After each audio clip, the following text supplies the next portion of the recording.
Today on our 2017 Subaru Outback Wagon, we're going to take a look at and also show you how to install the CURT Custom Fit Class 3 trailer hitch receiver.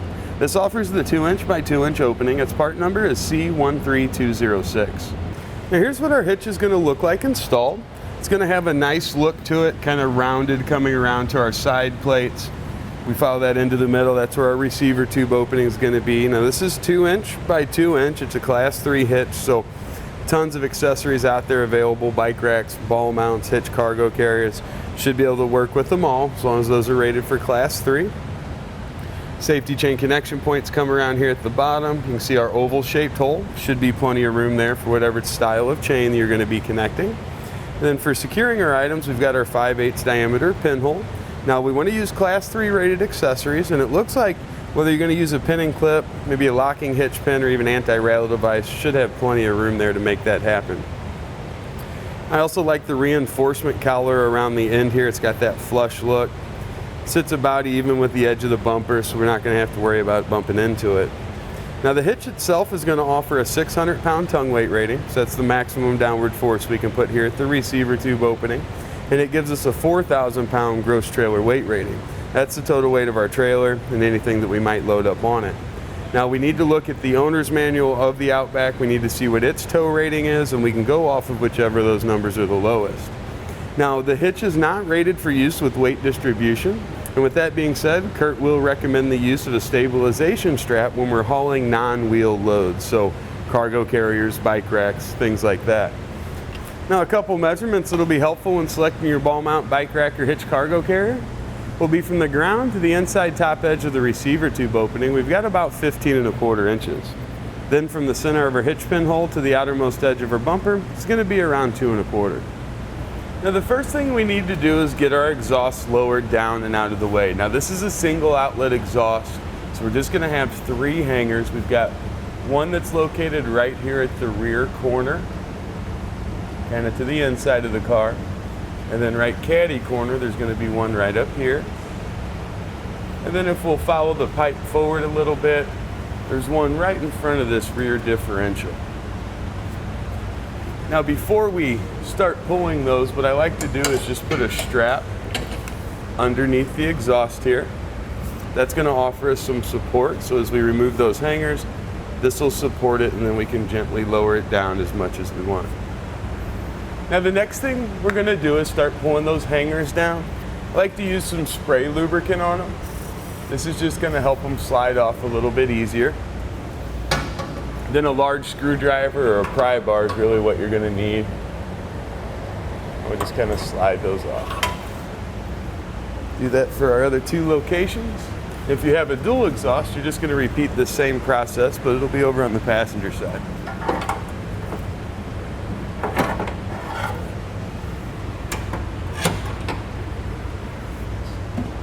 A little slack there, then we can kind of move that exhaust over a little bit. It's going to give us the room we need to work. Now we've got 4 bolts. We've got 1, 2, 3, and 4 that we're going to need to remove.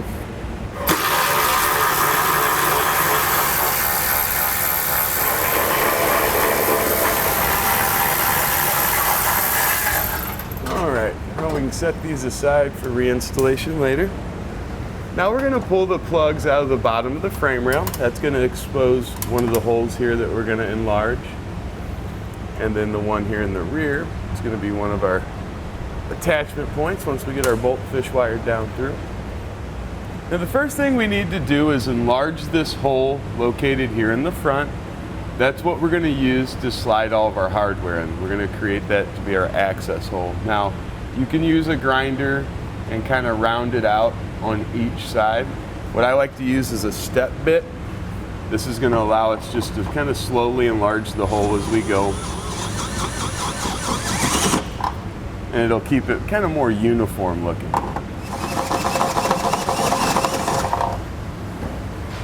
Now once we've got these enlarged so our bolt passes freely in and out there, that's what we're looking for. Now I like to use a little rust-proof spray paint here. And just coat that and let it dry. That way we're not going to have to worry about any corrosion or anything like that on that bare steel. Now we're ready to get our hardware installed. So we'll take our bolt leader, our fish wire, whatever you want to call it. We're going to go in the rearmost attachment point and direct it back to where we can get it through the hole that we enlarged. Now onto that, we're going to slide one of our spacer blocks. We'll thread on one of the 1/2-inch carriage bolts. I like to feed them in separately. That's usually the best tactic.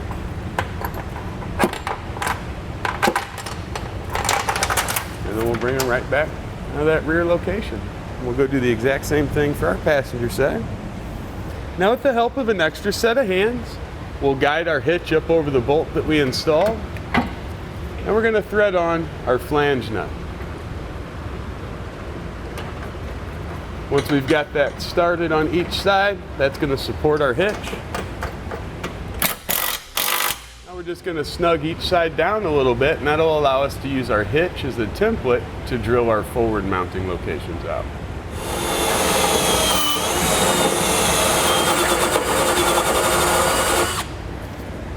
Now with those drilled out, we'll just use our pull wires again, direct them back towards that access hole. We'll slide on our spacer block, our carriage bolt, and get that pulled down and through.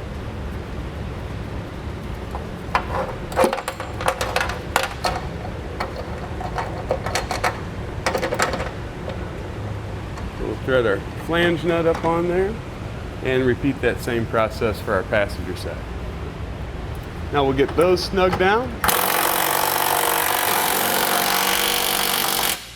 And we can look in the instructions. There we'll have our torque specifications. We want to torque each bolt down properly.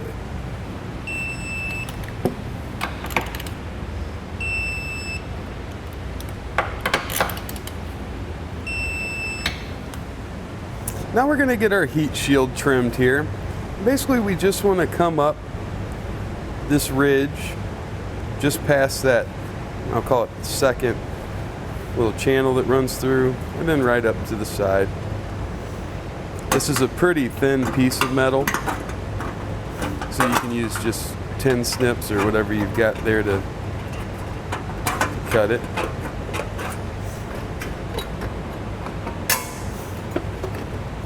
Like that. And we'll replace the 3 bolts to get it put back into position. We just removed one of the mounting locations there.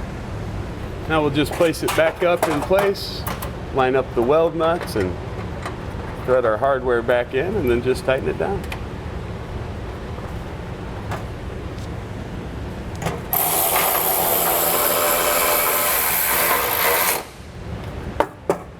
All right, now we'll get our exhaust back in place. Now when we put our exhaust back, it's a good idea to re-lubricate those rubber exhaust hangers. That just helps them slide on easier. And we can just start at the back and work our way forward.